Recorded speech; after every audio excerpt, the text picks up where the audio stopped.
रात को करीब 2 बजे के आसपास गांव में एक व्यक्ति की मौत हो जाती है और उसकी पत्नी घर में होती है और वो अपने रिश्तेदारों को और अपने जो भी अगल बगल वालों को है बताती है कि हमारे पति की मौत हो गई। सुबह होते ही जब रिश्तेदार लोग और जो भी सगे संबंधी आते हैं और जो प्रक्रिया होती है अंतिम संस्कार करने की, वो घर से जो है अंतिम संस्कार स्थल पर उसको ले जाते हैं और तमाम लोग इकट्ठा होते हैं।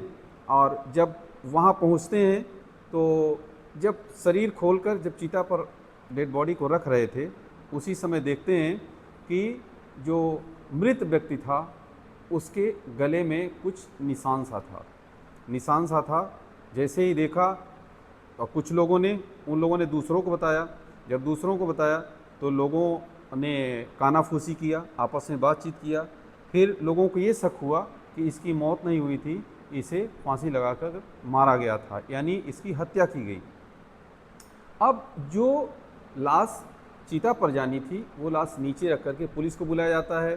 पुलिस आती है, पुलिस कहती है कि नहीं इसका अंतिम संस्कार कर दो, लेकिन फिर भी लोग नहीं मानते, बोलते इसका पोस्टमार्टम कराइए।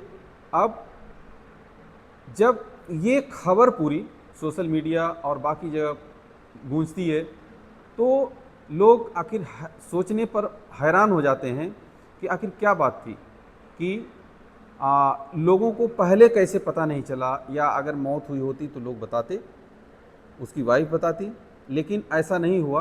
तो लोग जानने के लिए उत्सुक हो जाते हैं कि आखिर ऐसा क्यों हुआ। तो जय हिंद, नमस्कार, आदाब, सत श्री अकाल। मेरा नाम महेंद्र द्विवेदी। आज की सच्ची घटना के माध्यम से मैं बताऊंगा कि एक व्यक्ति जिसकी मौत हो जाती है और वो अंतिम संस्कार के लिए उसको जब घाट पर ले जाया जाता है, वहाँ जब देखते हैं तो उसके गले में फंदे का निशान होता है। लोग चौंक जाते हैं और तब लोग आपस में कानाफूसी करते हैं, बातचीत करते हैं। दरअसल ये घटना है 21 अगस्त 2025 की मध्य प्रदेश के गुना जिले में मधुसूदनगढ़ थाना इलाके के बंजारी के बरी गांव में एक कैलाश बंजारा नाम का व्यक्ति जिसकी मृत्यु हो जाती है। और उसको जब लोग ले जा रहे थे अंतिम संस्कार के लिए, गांव के लोग जुड़ते हैं, सब रिश्तेदार जुड़ते हैं और वो उसकी जो प्रक्रिया होती है अंतिम संस्कार की, अंत्येष्टि की, उसको वो करते हैं। लेकिन लोग घर पर ये मतलब उसकी शक नहीं कर पाते, क्योंकि पत्नी जो है उसकी वो बोलती है कि पत्नी का नाम होता है संपो देवी। अब वो बोलती है कि पति बीमार रहता था इसलिए उसकी मौत हो गई।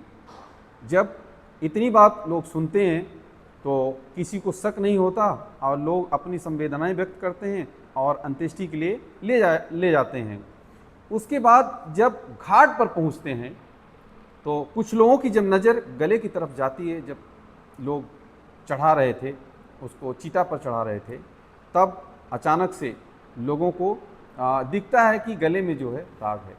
अब लोग नहीं मानते, पत्नी से बार बार पूछा जाता है, पत्नी कहती नहीं, आत्महत्या नहीं है या उसको मारा नहीं गया है।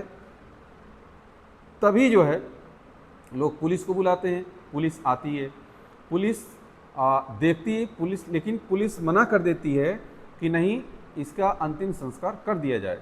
लेकिन लोग फिर भी नहीं मानते, लोग कहते हैं कि नहीं अंतिम संस्कार नहीं होगा, इसको हो सकता है इसकी हत्या की गई हो। अब जब पोस्टमार्टम किया जाता है तो उसके यानी गले में फंदा लगाने का जो है उसमें पोस्टमार्टम में आता है कि कसा हुआ, मतलब उसका गला कसा हुआ था, यानी फांसी कह सकते हैं या आत्महत्या या जो भी हत्या कह सकते हैं। तो ऐसे यानी जो पुलिस रिपोर्ट, जो पुलिस ने जो अपनी रिपोर्ट में बताया, यानी पोस्टमार्टम रिपोर्ट को जो बताया पुलिस अधिकारियों ने, तो उसमें यही कि ये पोस्टमार्टम रिपोर्ट में आया कि गले पर जो निशान था वो जो है हत्या या आत्महत्या का, यानी फांसी के फंदे का था। तो अब ये तो एक होता है, दूसरी तरफ जो गांव के लोग हैं, पूरा गांव इकट्ठा हो जाता है और एक महिला को बुलाया जाता है और पूरे गांव के सैकड़ों लोग, पंचायत, महापंचायत बुलाई जाती है और महापंचायत में उस महिला को जो है बैठाया जाता है अकेले, और उसके ऊपर बार बार ये दबाव डाला जाता है कि ये आखिर घटना हुई कैसे।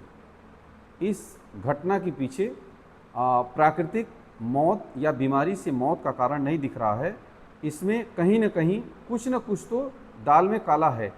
जब इतनी बात, एक ही बात को बार बार और एक ही बात को कई आदमी जब बोल रहे थे और महिला अकेली थी, यानी उस महापंचायत का पूरा इरादा था कि महिला से ये कहलवाया जाए कि हाँ, इसकी उस व्यक्ति की हत्या जो है, कैलाश बंजारा की हत्या यानी उसके पति की हत्या उसके द्वारा की गई है।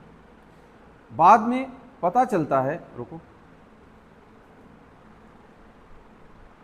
तो महिला महापंचायत के सामने कबूल करती है कि हाँ, मेरे पति की हत्या मैंने ही किया था। जब ये पूरा मामला महापंचायत के बाद जब पुलिस में जाता है, पुलिस छानबीन शुरू करती है। जब छानबीन शुरू करती है तो महिला बताती है कि उसका प्रेमी जो है प्रदीप भार्गव से उसकी गहरी दोस्ती थी। पूरा कॉल डिटेल निकाला गया। हालांकि महिला महापंचायत के बाद पुलिस से भी वो मना कर रही थी, लेकिन जब वो पुलिस उस पर दबाव बनाने लगी, पुलिस के दबाव बनाने के बाद वो जो है तोते की तरह बोलने लगी और उसने बताया कि हाँ, मैंने ही अपने पति की हत्या की। क्यों किया? बताया उसने कि जो प्रदीप भार्गव था वो उसका दोस्त था। दोनों का जब कॉल डिटेल यानी CDR निकाला गया तो पता चला कि ये कई घंटों तक और कई महीने पहले से, करीब सालों से आपस में बात किया करते थे। अब जो उसकी पत्नी थी संपू देवी, उसने अपने पति को, कैलाश बंजारा को रास्ते से हटाने के लिए उसकी हत्या कर दी। अब ये सारा मामला जब पुलिस खंगालने लगती है तो पति का अंतिम संस्कार कर दिया जाता है, लेकिन जो प्रदीप भार्गव था और जो वो महिला संपू देवी, उन दोनों को गिरफ्तार कर लिया जाता है। गिरफ्तार करके पुलिस रिमांड पर रखा जाता है और उनसे पूछताछ की जाती है कि आखिर तुम लोगों ने ऐसा क्यों किया। तो सवाल दो होता है कि इस प्रकार से कोई पत्नी अपने पति की हत्या कर देती है, एक बात, और वो बताती नहीं है। जब डेड बॉडी यानी मृतक को घाट पर ले जा रहे थे तब लोगों को शक नहीं हुआ, तब लोगों को पता नहीं चला क्या वो अकेले रहती थी, घर परिवार के लोग, बाकी लोग नहीं रहते थे, जिससे उसको कोई मतलब नहीं रहता था। और बात ये भी कि ऐसी ज़रूरत कहाँ से 21वीं सदी में ऐसी ज़रूरत पड़ती है कि पुलिस नहीं बल्कि महापंचायत के सामने कबूलनामा करना पड़ता है एक महिला को कि हाँ, मैंने अपने पति को मारा। तो कुल मिलाकर ये एक एक बहुत बड़ी जो है दुखद घटना है। आज के समाज में इस प्रकार से ऐसी घटनाओं के लिए कोई जगह नहीं है। इस जघन्य अपराध के लिए कोई जगह नहीं है। कानून के दरवाजे खुले हैं, लोगों को कानून का सहारा लेना चाहिए। अब जिसकी वजह से उसने अपने पति की हत्या की, वो दोनों सलाखों के पीछे, दोनों जेल में रहेंगे। अब उन दोनों को सज़ा क्या मिलेगी, आने वाले वक्त में ये अदालत तय करेगी।